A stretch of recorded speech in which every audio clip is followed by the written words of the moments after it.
of these here United States.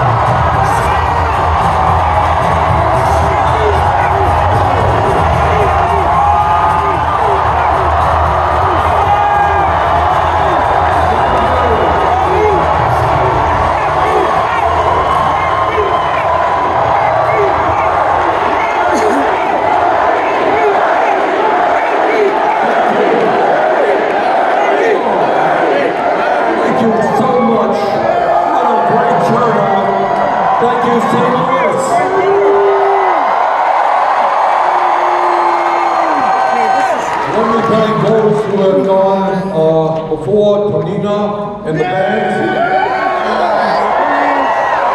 Alderwoman Megan Green,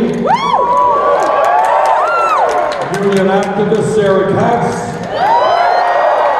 Representative Rasheen Aldridge,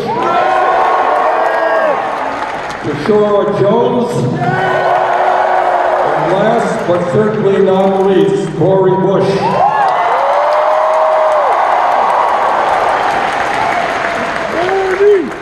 Let me kind of pick up where Cori left off. And that is to say, all of you remember Nelson Mandela. Nelson Mandela was one of the great freedom fighters of the 20th century. He spent a lot of his life in hard labor in South Africa fighting apartheid. And what he said in his lifetime, he made a statement which to me was extraordinarily profound and relevant to this moment. He said, everything seems impossible until it is done. Everything seems impossible until it is done. And what happens for a variety of reasons, and I don't know them all, but what happens is human beings end up accepting the status quo unnecessarily. We are told by Congress what our options are. We're told by the media what our options are. And sometimes we forget to take a hard look at what goes on around us and where we want to go as a nation and as a people.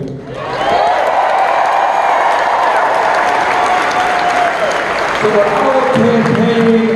our campaign is about is asking people to take a hard look at America today, at the world today, and ask questions like, why are we where we are? Where should we be going? And let me do what no other campaign will do. Take a hard look at America. Today in America, the richest country in the history of the world, you have 3 people owning more wealth than the bottom half of America. In other words, we have more income and wealth inequality in America today than any time in the last 100 years.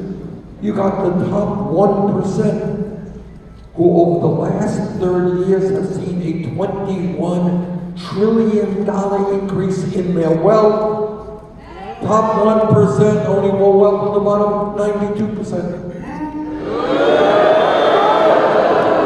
You don't hear about that much in the media. That's not what is going to be talked about because those are the guys who own media, they own the Congress. Today in Missouri, now am I saying Missouri right or is it Missouri?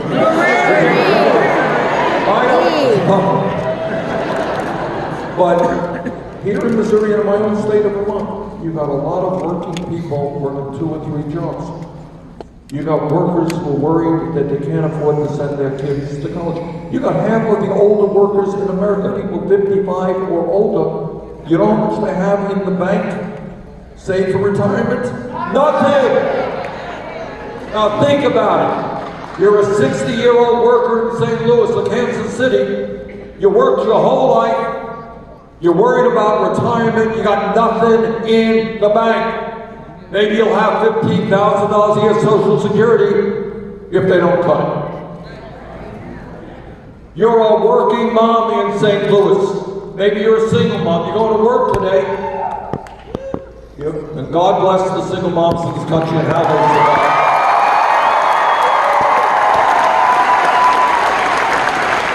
Don't know how they do it. But that mom, you're making $15 an hour. Where are you going to find quality, affordable childcare for your kid? Virtually impossible. You're a young person coming from a working class family. You want to go to college, you want to go to a trade school, but you can't afford it.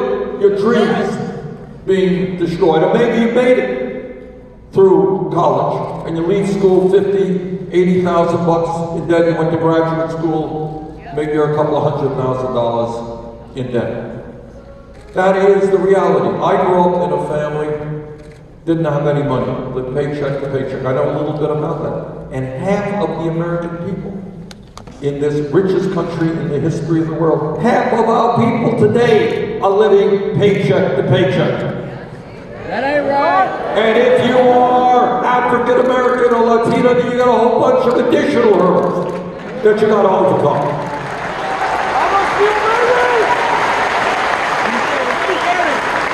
We're going to deal with the racism that exists in the healthcare industry, the racism that exists in the financial sector, the racism that exists in education.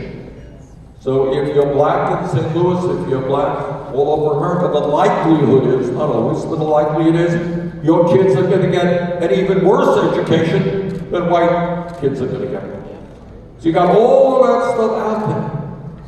And what is our job today? It is not hard. Is to say that within a corrupt political system where billionaires buy elections, our job is to reinvigorate democracy so we have one person, one vote, not billionaires.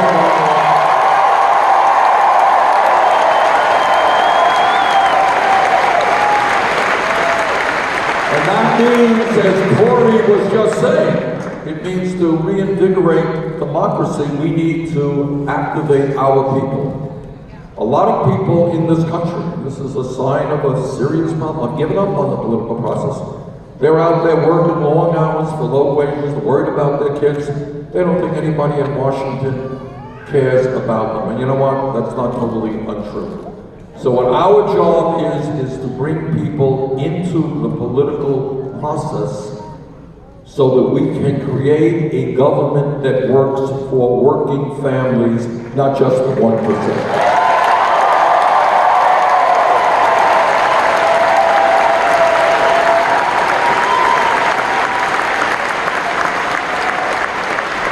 Now this is hard stuff. And again, getting back to what Mandela said, we're not supposed to be thinking about where we want to go. We're not supposed to be looking at countries around the world who have already made major gains where we haven't. Give you an example. Question: how many major countries on earth do not guarantee health care to all people as a human right? Anyone know? All right, take a step back now. Okay. I'm going to end up off the stage. How does that? I live 50 miles away from the Canadian border.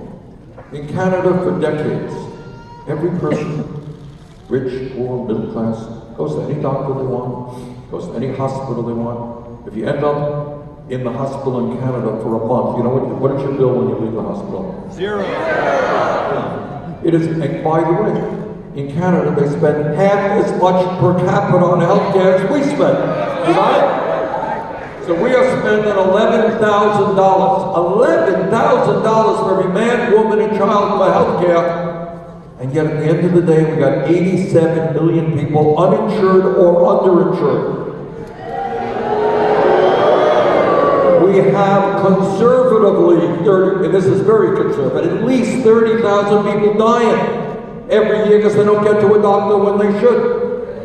We got 500,000 people going bankrupt because of medically related debt. You know what that means? Think about it. Think about a system which says, you go to the doctor, you're sick, you're diagnosed with cancer. You got enough to worry about. You're fighting for your life. And yet now you're going to have to fight to prevent financial ruin, and many people do not. To go bankrupt because you are dealing with cancer or heart disease should not be happening in America.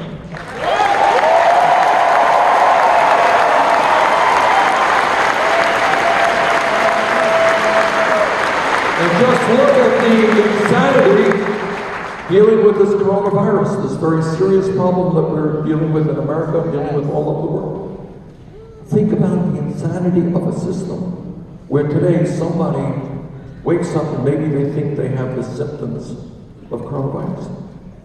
Yet they cannot afford to go to a doctor. What does that mean? So they're going to go to work and make a serious epidemic even worse. We believe that healthcare is a human right for every man.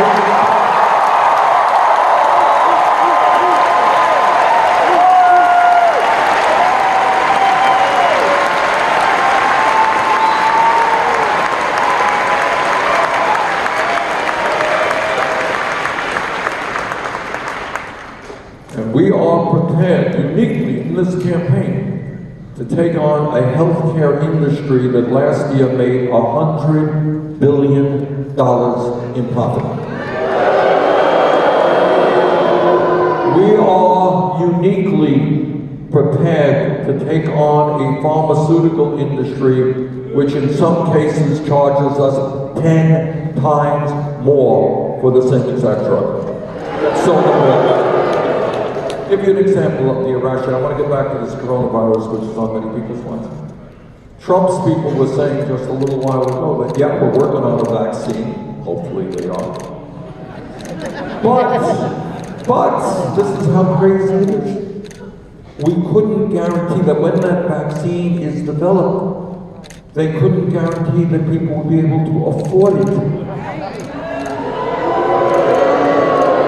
I mean, this is how sick this system is. So let me tell you, the elected president, everybody in this country will get that vaccine absolutely free.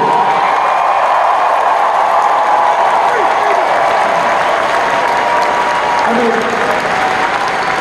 and should anybody, is that a radical statement? It's the most obvious statement that anybody can make, but you carry that a little bit step further. Last year, I went from Detroit to Windsor, Ontario, to buy insulin for people who are diabetics. I went with a busload of people who are dealing with diabetes. As you know, diabetes is a very serious problem. You know what the differential in price in Canada as opposed to the United States was for insulin, the same exact product? 10 to 1. So we will tell the pharmaceutical industry they're no longer going to charge our people 10 times more than others.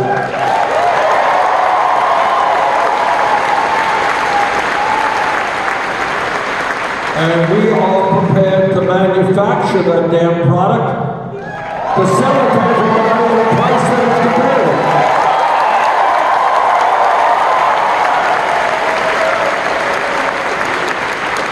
Right now, I just learned a few moments ago that in New York State, the government there is doing the right thing.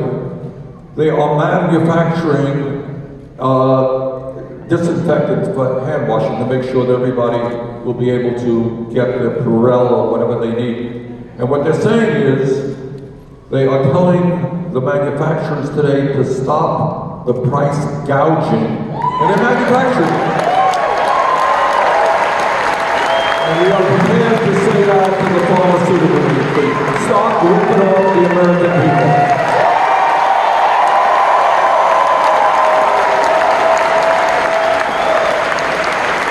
And we finally need a government that represents working people in the middle class, not just large multinational corporations. That's what it's about.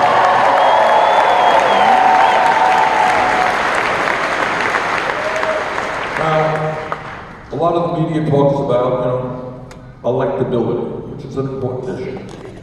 Everybody in this room, I assume, wants to see Donald Trump defeated.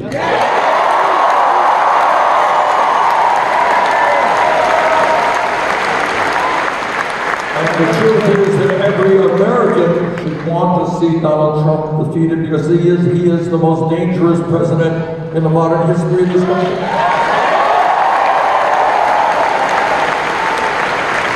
We cannot continue to have a president. I mean, you just can't have somebody in the White House who lies all of the time. Because then in America, look, we can have differences of opinion on policy. But if you have somebody who's a pathological liar, then nobody believes what you say, which is a very dangerous situation when you're president of the United States. We cannot continue to have a president who runs a corrupt administration. We cannot have a president, and I would truly hope that some conservatives take a look at this. Look, we disagree on policy, that's fine. But you can't have a president who has apparently never read the Constitution of the United States.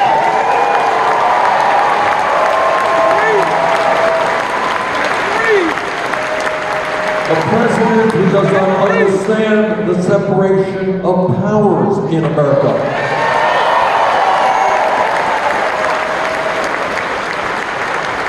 We are not an autocratic society. We're a democratic society. The founders of the Constitution divided up power, which was the right thing to do. You can't have a president who calls the media enemy of the people.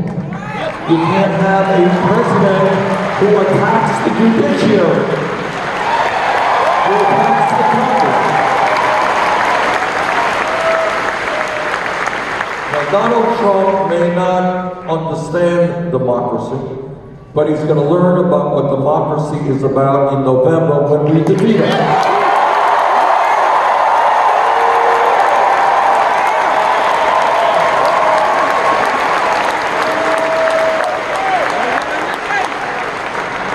People talk a lot about unity, bringing people together, and that's right. But let me tell you how we're going to bring people together. We're going to bring people together around an agenda that works for all of us, not just wealthy campaign contributors.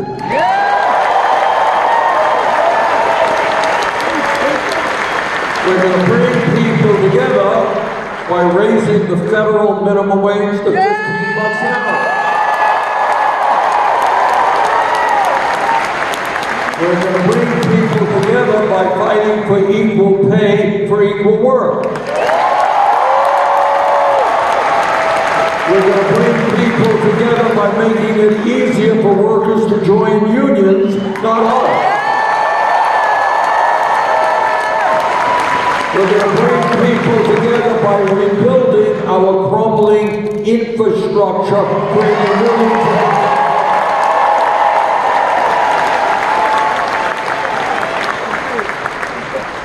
We're going to bring people together because you know and I know that when we have same priorities in America, we put education at the very top of that list.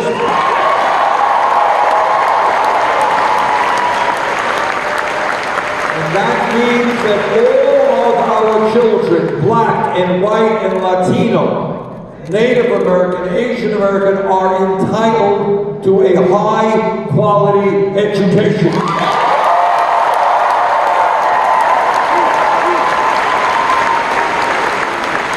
And that is why we're going to triple funding for low-income Title I schools.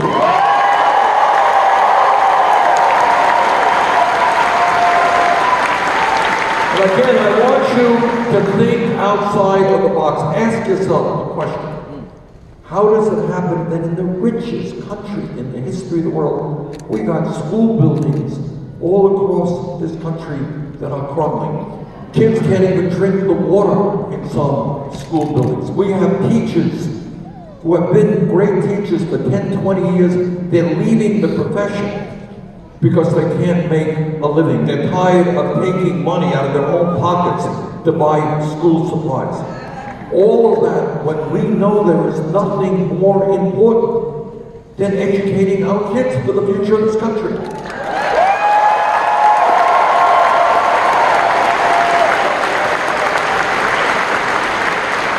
What's important is not giving tax breaks to billionaires, it's to making sure that teachers receive adequate compensation.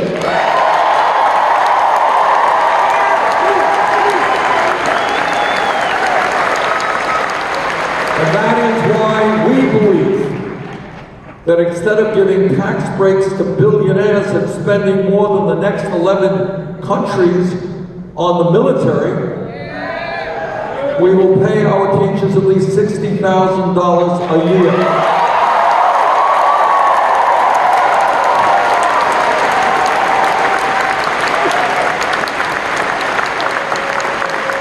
And I'll tell you what else, when you talk about education, we have got to start with the premise that all of our people, not just young people, but all of our people, regardless of their income, are entitled as human beings in this country to get all of the education they need and that they want.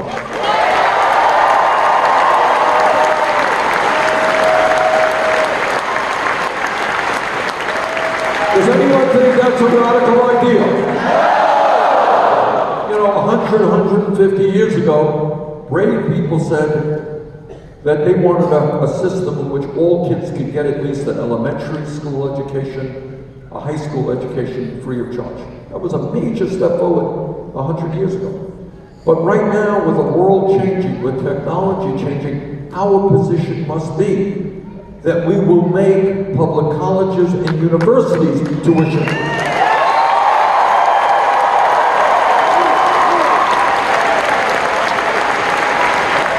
And if there are young people who are good with their hands, don't want to go to college, we'll make trade schools tuition free.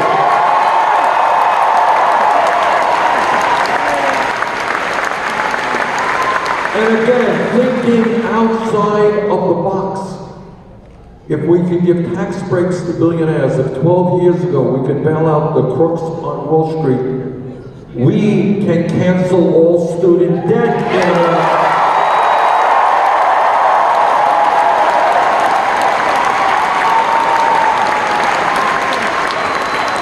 through a modest tax on Wall Street speculation. And when we think about issues that face our country, unlike Donald Trump, we understand that climate change is not a hoax, but an existential threat to the country.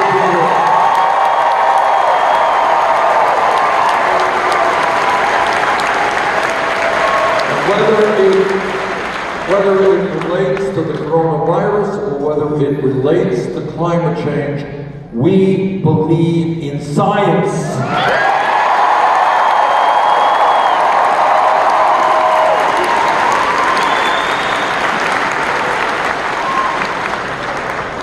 And we believe that the time is now to tell the fossil fuel industry that they cannot continue to destroy this planet.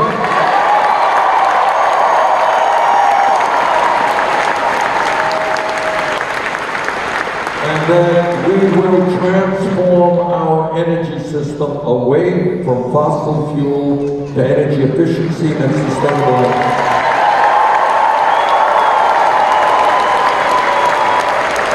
And we will do that under the principles of a Green New Deal, which will create up to 20 million.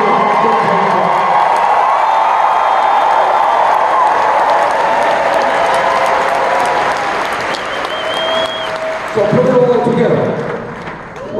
Just stop, think about a new America in which we have a government that works for all, not just the wealthy and not just campaign pitchers. What does it mean?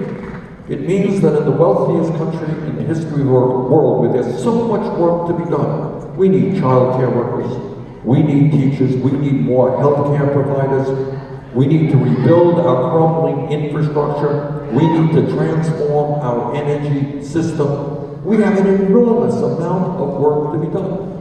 It is not radical to say that all of those workers earn living wages.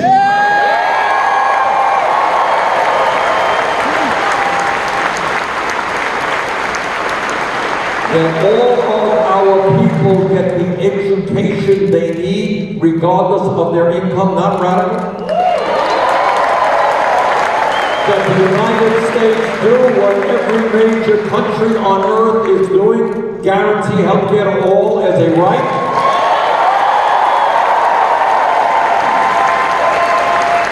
That we do what the scientists are telling us we should do, aggressively combat climate change.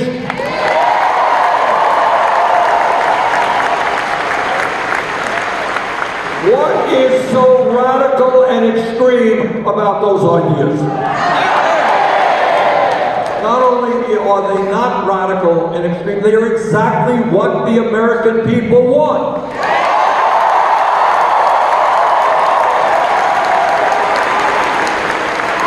Go out on the street corners. That's our agenda. This is what the American people want. I'll tell you what Trump and his friends want. They want more tax breaks for billionaires, and they want to cut Social Security, Medicare, and Medicaid. That is a radical agenda. It is a radical agenda to suggest that we keep a situation going where 500,000 people are homeless tonight. That's radical.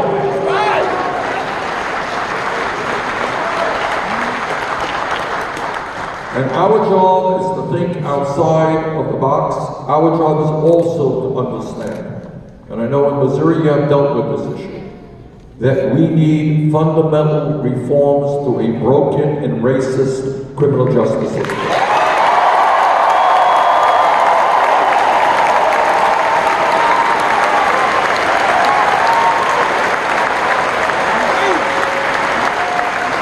Again, think outside of the box.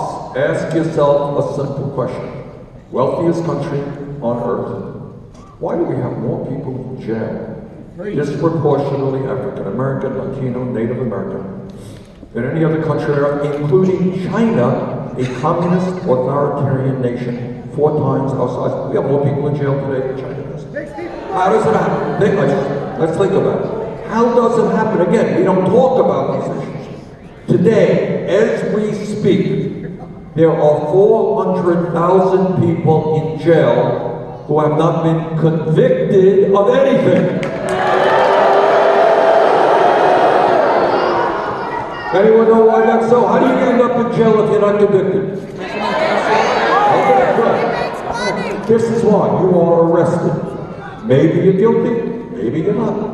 You're in jail. You cannot afford the $500 that you need for bail. You're poor. So you stay in jail. You may have to negotiate a plea bargain, which gives you a criminal record. Maybe you're innocent, but you can't get out of jail. You don't have a decent lawyer because you can't afford a decent lawyer. And the legal system is not providing you with a decent lawyer. 400,000 people in jail today, not having been convicted of anything. And then you have a situation in America today where people are making money locking up fellow Americans. Do we really think we should incentivize large corporations to lock up more and more people to make more and more money? That's why we're going to end private prisons and detention centers.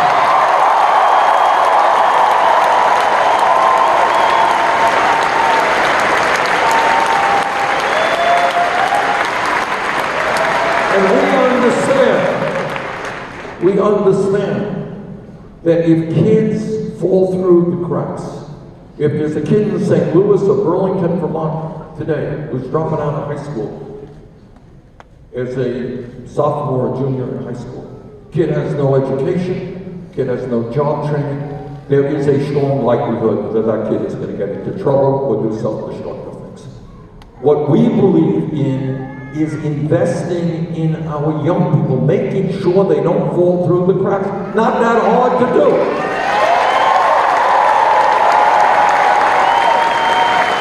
So we make sure that our kids have decent jobs, decent job training, good education, so they can go out into the world, making a living. Rather than investing in jobs and education, what we're doing now is investing in jails and incarceration. We're going to turn that around.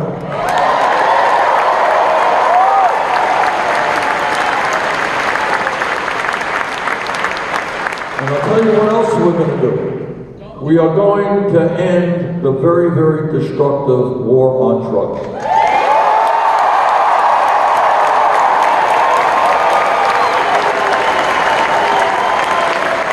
Now, it turns out that through executive order, President of the United States can legalize marijuana in every state in this country.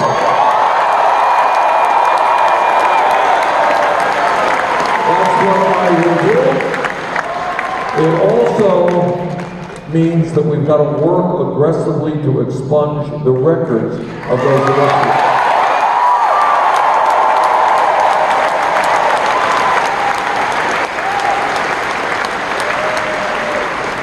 All over America, no matter what people's political point of view may be, people are horrified by the level of gun violence in America. My promise to you is that our administration will bring forth the strongest gun safety legislation ever proposed in the United States.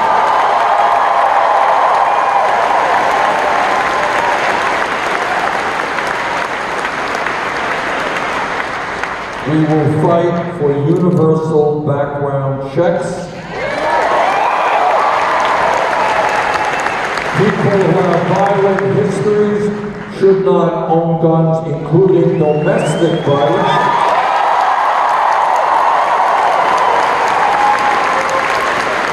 We're going to eliminate the gun show loophole. And we're going to end the sale and distribution of assault weapons in this country.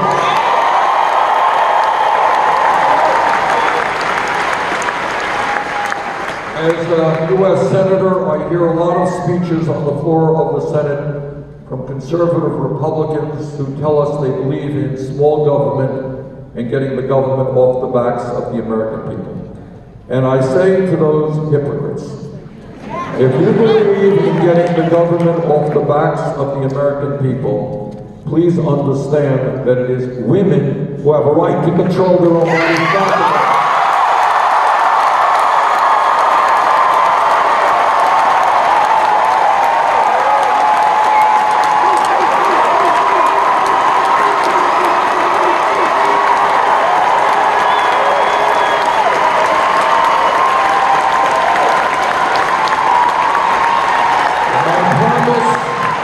My promise to you is that I will never nominate anybody to the Supreme Court or any federal court who is not 100%.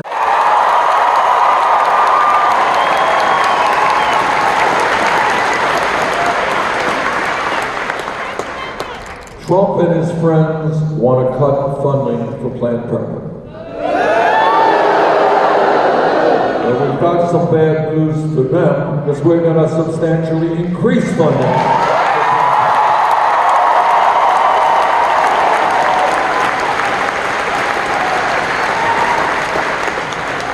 So, here we are, one day before the Missouri primary. And as Cori Bush said a moment ago, this is an historical time.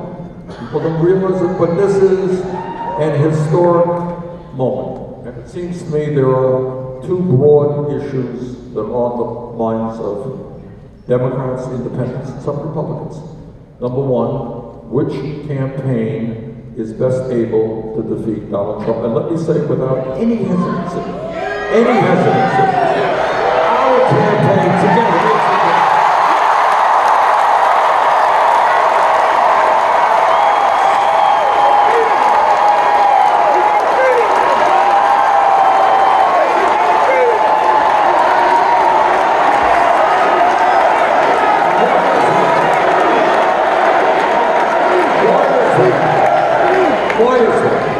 I see, I'm not trying to be self-serving here, I'm trying to be thinking objectively, all right? In order to be, no, I'm serious, in order to defeat Trump, who will be a very formidable opponent, in order to defeat Trump, we need the largest voter turnout in history. Yes!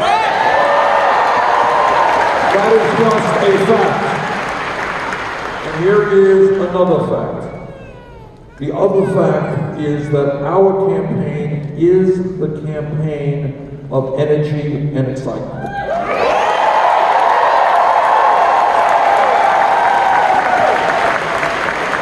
To defeat Trump, we need to bring what we call non-traditional voters into the political process. Now, I'm not happy about the reality, nor should you, that in our country today we have one of the lowest voter turnout rates of any major country on earth.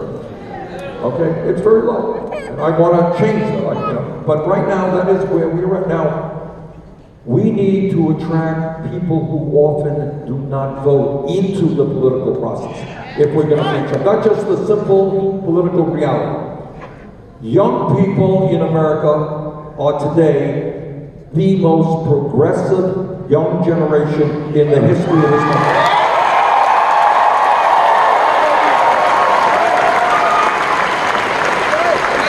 Now that is the good news. That is the great news. We should all be proud of it. Let me tell you the bad news, to be honest with you. Young people vote in much lower rates than older people. All right, that is the fact. So I hope all of the old people vote, that's great. But I want young people to be voting at the same rate.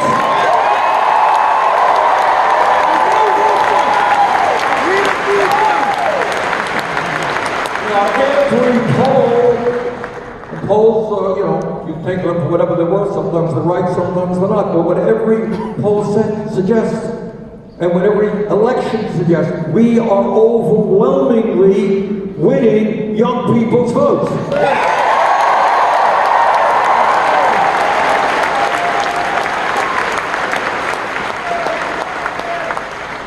Our campaign is the campaign that in the general election can bring millions of young people to the polls.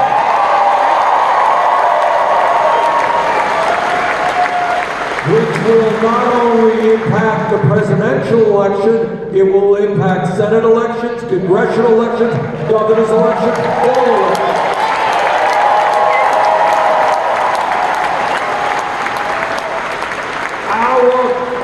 And on this issue, Joe Biden is a friend of mine. Joe and I have known each other for many years, but Joe has said he will support me if I win the nomination. I have said I will support him. Because we want to beat Trump. That goes without saying. But here's my point. If you are talking to working class people all over this country, who is better able to win their support? Joe Biden voted for the war in Iraq. I voted against the war in Iraq.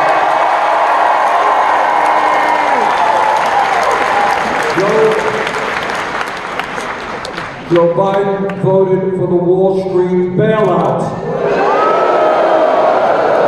I helped lead the effort against the Wall Street bailout. Joe voted for disastrous trade agreements which have been horrific for the Midwest. Agreements like NAFTA and PNTR with China. I helped lead the effort against those terrible trade.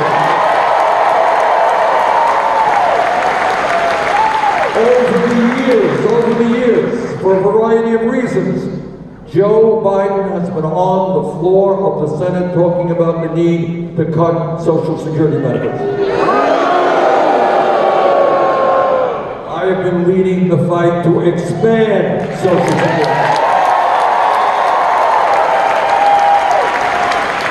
Now my point here is not to criticize Biden. My point here is to ask you to think that in a general election, which candidate can generate the enthusiasm and the excitement and the voter turnout we need.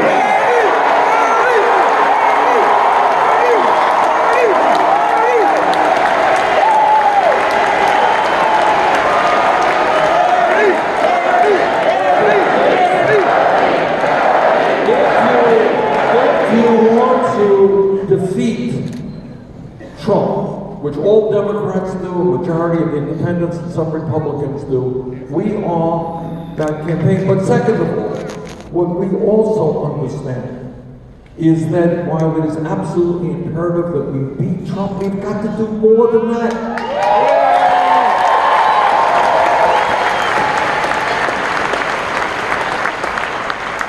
We've got to transform this country so that we have an economy that works for you and you and you, not just wealthy campaign contributors.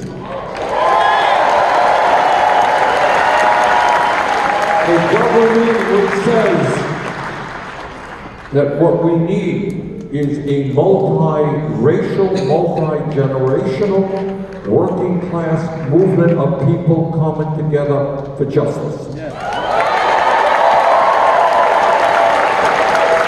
That says not only are we going to reform a broken and racist criminal justice system, we're going to reform a broken and racist immigration system.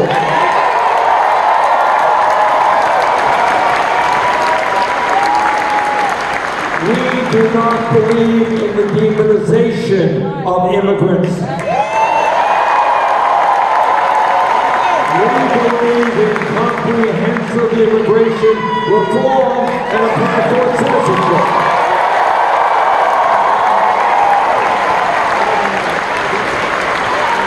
So what this campaign is about is bringing the American people together, black, white, Latino, Native American, Asian American, gay, and straight. Bring people together in the hatred and the divisiveness which Trump is promulgating. It is now a campaign which not only defeats Trump, but tells Wall Street and the insurance industry and the drug companies and the fossil fuel industry and the prison industrial complex and the military industrial complex and the entire 1% that we will have a nation that works for all of us. We're not going to leave tens and tens of millions of people behind. We're not going to have veterans sleeping out on the street. We're not going to have kids who can never get education.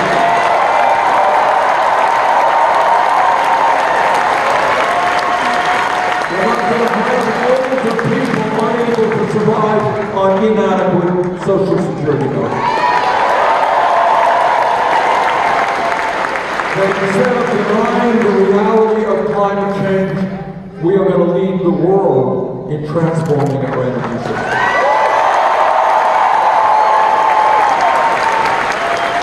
Tomorrow there is a very important primary here in Missouri. I hope all of you will come out. I'm here today to respectfully ask for your support.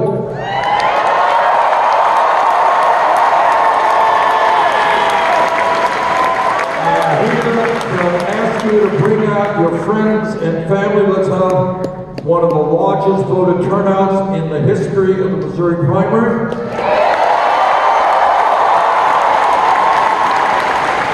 Let's go forward tomorrow. Let's win the primary. Let's win the nomination. Let's defeat Trump. Let's transform